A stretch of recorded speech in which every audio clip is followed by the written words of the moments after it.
These kind of tales of warriors, of their feats of strength, kind of filled my imagination up. Then came 10th standard, and I kind of gave up all of this because there was a lot of parental pressure for me to do well. And I really hated it because I realized that this is not who I am.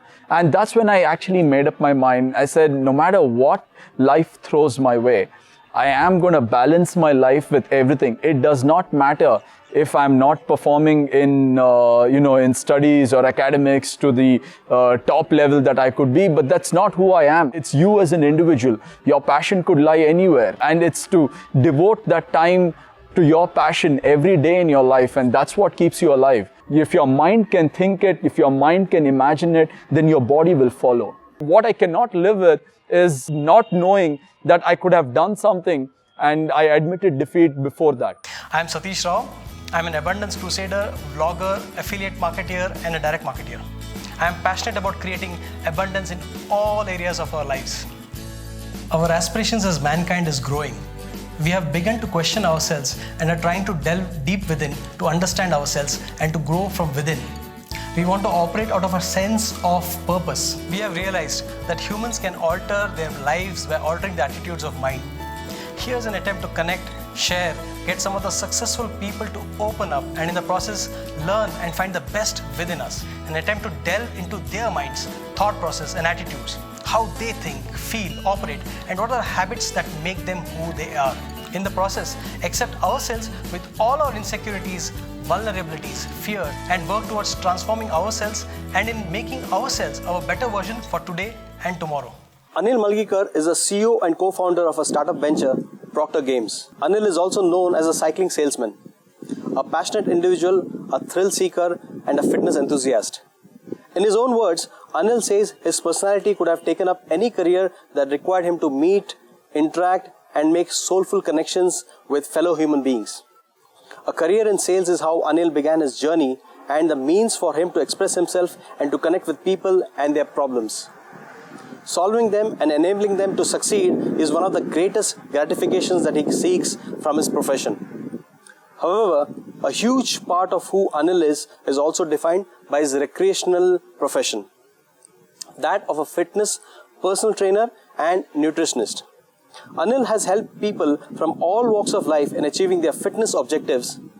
From designing their workout plans to designing their diet plans, he brings about a healthy shift in their lifestyle. And looking good just becomes a resultant effect.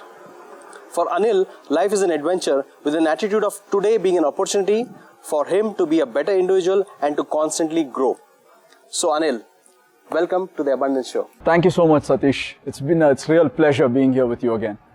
So tell us, Anil, how did you get hooked onto fitness and where does your story begin in this journey? I would say that fitness is something that I began with way back in my childhood. My grandfather, who was retired from the Air Force at that point of time, he was always filling me up with these stories of Mahabharata, Ramayana, of heroes from Lord Hanuman, who would destroy the way he flew to Lanka with a mountain in one hand, and then Bhima. So these kind of tales of warriors, of their feats of strength, kind of filled my imagination up at that point in time.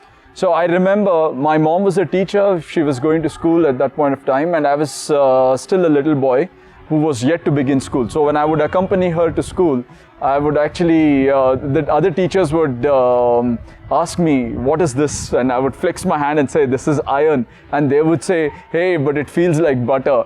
And I remember at that point in time saying, no, it is iron. You will come to know at that point when I become when I get bigger. So that was somehow ingrained in me as a personality, that I need to be fit, I need to be strong, and that kind of carried me forward. I got involved in athletics, I got involved in martial arts. So even in martial arts, I would always try to be the best. I would push my boundaries. The coach would say 10 push-ups, and I would do push-ups till I couldn't do one single more. He would say, give me 50 crunches, and I would go and do 100. And when I would remember, every class that was taught, I would wake up early in the morning before going to school and practice till I got my moves right. So for me, in my head, I didn't practice martial arts because, these were the ways in which I was asked to perform. But I would actually imagine opponents. I would actually imagine multiple opponents and say, okay, this is how I would fight. This is how this guy is going to move. This is how I would actually take him down. So it was a very vivid imagination that kept me going. It kind of evolved into a personality of mine where I always had to be fighting fit. So, there is a difference between someone who just goes to the gym or someone who runs, who does some kind of cardio versus a fighter. A fighter is someone who has to be in the top shape of his life. Right, his muscles need to be always pumped up. His cardiovascular efficiency has to be at its peak. If you just go to a punching bag and give about, say, 40 kicks and 40 punches, you're just going to be huffing and puffing. So that, as a fighter, you cannot afford. You need to go those 5-minute rounds really hard and then take a minute's break and be back again. So imagine just to go 6 rounds of 30 minutes, imagine the amount of fitness that has to be in a particular individual. So that's what has always been there. Like I said, this vivid imagination, right? Always been trying to be fighting fit in my life. That's what it is. It's very interesting. Imagination. Yeah, terrific. Yeah. Yeah. So, Anil, how did you manage to remain fit in spite of a successful corporate career? Let's rewind a little bit, right? So, I was in my school days, and I would always have, and it would always be something that I would try to balance between my studies and between all the other things that I was trying to do in life. So I was in I was going for badminton coaching. I was in the badminton team for my school, which went on to regionals and stuff. I was a very good fast bowler and a good batsman. So I was I was selected for the under 14 national team. So all these things, and my martial arts, of course. So everything had to be there, and then my studies. So I was never a one-dimensional individual. My personality found different ways of expression into sports, athletics, and martial arts. Then came 10th standard, and I kind of gave up all of this because there was a lot of parental pressure for me to do well. And I really hated it because I realized that this is not who I am. And that's when I actually made up my mind. I said, no matter what life throws my way, I am going to balance my life with everything. It does not matter if I'm not performing in, in studies or academics to the top level that I could be, but that's not who I am. I'm not a nerd. I'm not somebody who sits and keeps studying all the time. So if I'm an average performer in academics, I'm okay with that. So this is something that kept me going as a philosophy, because ultimately I see a lot of people who probably come under this kind of a pressure, right, of performing, and they lose out on who they are, and then it's way too late in their lives to bring back who they are, right? So that's when they start experiencing Monday morning blues. They have to drown themselves in getaways and alcohol and a whole lot of stuff, or in parties, and say that, this is a part of it that keeps you alive. But that's not true. What keeps you alive is what God has blessed you with. It's you as an individual. Your passion could lie anywhere, and it's to devote that time to your passion every day in your life, and that's what keeps you alive. So then came 12th standard, and everybody said that, so I kept this alive. After my 10th standard, I realized, I have to keep this part of me alive. Otherwise, otherwise I lose out on who I am as an individual. So I kept this alive, and people said, oh, so 12th standard is going to come, and let's see how you are able to manage this. I kept it alive through 12th standard. Then came engineering, and they said, yeah, engineering is going to be tough. But in engineering, I went to the gym regularly. I remember when the semester would begin, and there would be at least 150, 200 guys in the gym. Right? Because I lived in a place where, and it was interesting. So here's the thing. So there was this friend of mine and we all used to work out together, right? And at that point in time, you never had gyms in every street like you have it now. Gyms were a rarity. So there was this friend of mine who had actually built his own barbell and dumbbells at home with cement block molds. So we used to go there, about 4 or 5 of us, and we would just train with him, just lift things like that. We had very minimal knowledge. We just knew that we had to do for shoulders, we had to do bench press, we had to lift for biceps and stuff. And 2 of these, and all these guys were elder than me, right? About 1 or 2 years elder. So one guy, he got into this engineering college, SIT, Siddhganga Institute of Technology. And after a year, he comes back, and I look at him, his biceps are all big and he's quite built up. And I asked him, dude, what did you do? So he says, oh, we have a fantastic gym in the college. So every evening I just go there and I work out for like half an hour, 45 minutes, and it kind of built up. So I said, okay, this is the college I need to go to. The way I selected my engineering college was the exposure and the importance that it had, the facilities that it had in sports and in other things, rather than going to a college which had high ranking in academics. So I went to this college, I went with him, I checked out the gym, and I was just so amazed by it. I said, I never looked at the labs, I never looked at the professors and made a decision. I based my decision on the gym. So I got into SIT. I had an engineering rank which could have gotten me anywhere, but I went to this particular college. So I was living in a hostel there, right? So people say, so like I said, in the semester would begin, 200 guys would be in the gym in the beginning of the semester, and then the internals would hit. So when the internal exams would be there, it would reduce to 20, 25, right? And then came the final exams where it would just reduce to 2 guys, 2, 3, the guys who were working out with me. So we would still come in the evening after we wrote our exams. We would have hardly slept, but we still worked out for an hour and went back and had a good sleep and studied through the night and again come back this way. So this is something that I realized way back at that time, that if you've made up your mind, okay, no matter what situations come, if you know what you got to do, you will always accommodate it. I look at life like a Tetris game. So there are blocks that are falling from top, and you've got what you need to arrange. So you know that you have to accommodate that block. So you will do whatever it takes to accommodate that block in that particular section. So then came the job. I got selected. I went for my MBA after that. And so again, everybody said, through your MBA, let's see if you can manage it. So at this point in time, I had a lot of friends who were already out of shape, right? So they said that, let's see you do this through MBA. I did it through MBA. Then came the next phase of life. They said, let's see you, once corporate pressures hit you, you will not be able to manage. I still managed and I kept myself in shape.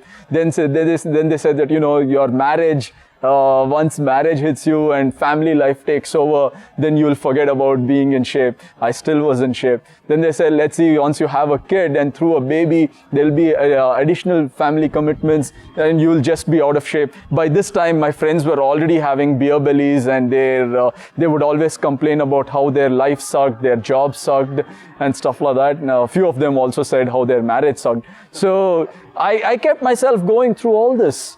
I said there would be sleepless nights where I would hardly have any sleep with my baby crying through the night. The usual episodes of cold and cough, and you had to be with your baby. But through all this, I said, even if I do not get my sleep right, I have a whole lot of other things to do. I still wanted to go to the gym at least twice a week. So I kept going through all these phases.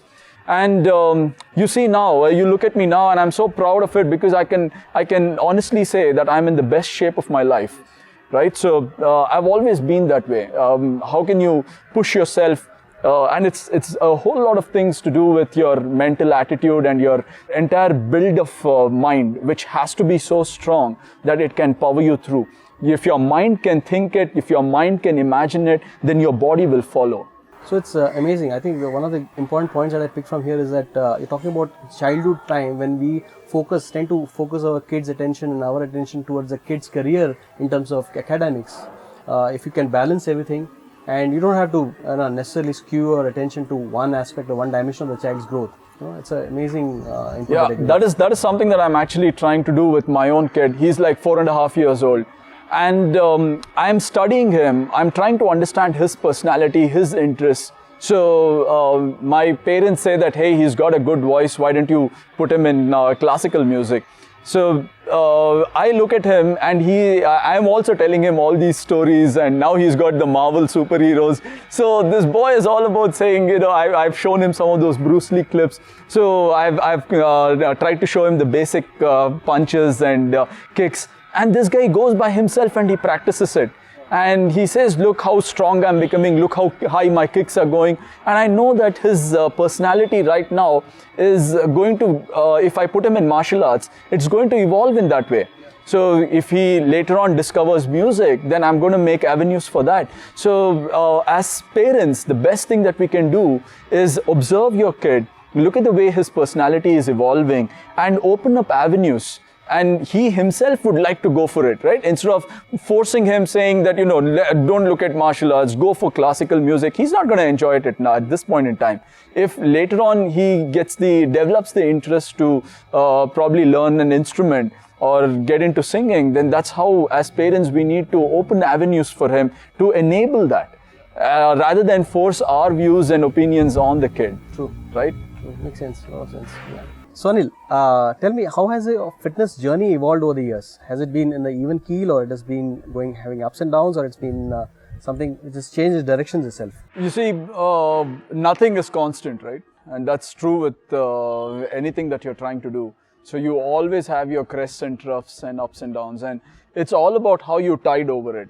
So with respect to my fitness itself, I've had so many injuries that I just felt like giving up. There was a time where, like I said, I was into martial arts, and I was actually fighting fights in the octagon.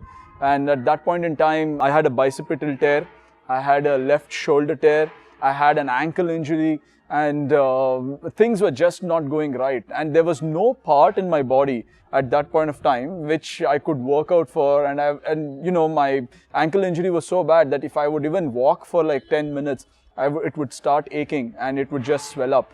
So there was nothing that I could do. Soon it was almost 6 months down the line, and at that point in time, you know, if you give up anything for 6 months, it just kind of fades away. So my entire muscle mass had faded away, my cardio efficiency was just gone. So it was very, very depressing. And at that point, I called up a friend of mine who's on the same journey as I am, and he and I have always motivated each other. So I called him up and I said, dude, you know what? It's just so depressing. I mean, look at me, everything that I had built, and it's just gone. I speak to the doctors and they say that I can never work out again. Scar tissue has formed over all those tears. So this could be the end of my fitness journey. Maybe I just achieved what I wanted to achieve, and then I'm just going to go back to living a normal life that I'm doing now. So he just laughed and he said, Anil, the way in which we are built, I mean, trust me, the minute, and I'm just saying the minute that you feel that your injuries have healed, that very day you're going to be in the gym. And that's what happened, you know, 10 months down the line, I was in my friend's place and I saw a dumbbell. And it was just so calling out to me, and I'm like, dude, do you even work out? And he said, no, man, it's just been lying. And you know, I actually spotted it under the bed. And I went underneath the bed, I got it out, and just the feel of the dumbbell. And I just did like, you know, 10 reps and I didn't feel any pain. And I did 10 more reps and I didn't feel any pain. Then I started doing some push-ups and I then started lifting the dumbbell, and I'm saying, hey, you know what? Surprisingly, I'm not feeling that kind of pain. I do feel a little bit of stiffness, but I think I can overcome this. So that way, this happened in the evening over dinner. The next day in the morning, I was in the gym and I was raring to go. And this happened in July 17th of 2012, and since then I have been in the gym, and that's what I realized, you know, even now I'm carrying a hamstring tear, I'm having another tear in my injury, it's kind of healing now. So there are injuries, I mean, because for me, I never accept status quo. I'm always trying to push my boundaries. I'm pushing my limits, pushing beyond what I can even think my body can do. And as I'm aging, I mean, I'm 38 now, and with age, the recovery is not as much, and you have to accept it. So at that point in time, injuries do creep in. But it's about being intelligent and saying, okay, in this particular motion, I cannot. Now, I have a hamstring tear, which is connecting to my glutes, but I can do hack squats, I can do leg extensions, I can still work out and train legs in a particular way. Same with every other things that I do. So injuries, if you listen to the doctors, if you listen to people around you who say that, this is it, man, you cannot do it anymore. I mean, last entire year, I had a tear in my infraspinatus muscle, which is in the rotator cuff, and I could not do any shoulder workout. But I kept going. I focused heavily on my lower body. I focused on my thighs and my biceps, triceps, and my abs. And you just got to keep going. So this is what I see with a whole lot of others in the gym as well, right? That they just give in to they either give in to circumstances, or circumstances of pressures that come from other phases of life, or they're given to the injuries that happen. So the whole idea is to keep going, to never lose that connection with fitness. If you lose connection to your, and when I say fitness here, I'm saying that's fitness is my passion. It could be your passion in life. If you lose connection with it, then slowly it fades away and it takes off a part of you. A part of you is lost, and that's when depression creeps in. That's when a little bit of negativity creeps in. So the one part that keeps you going in life, that keeps you motivated in life, is that passion. And that is something, if you lose connection to, it's over. Because I believe that that's what keeps you alive as a soul. That's your expression of your soul on earth in this birth. And if you lose that expression, then you're just lost, because then you're doing what the society has asked you to do, which is to be a breadwinner and stuff like that, to go and do that part, which is also important. But it's your soul's expression as well, which is very important. So I think currently you're starting your own venture, new venture, That's one right. more venture. How did it come about? Basically, from what I understand from what you speak, is that you're a believer of not just the body, mind, body, and even soul. Yes. To a large extent. So how does it connect with your existing venture that you're starting now? Right. So I believe that when you find a certain fitment in, or a gap in the industry, it's very important that you actually focus towards it and see how can it actually be solved. Now, this is a very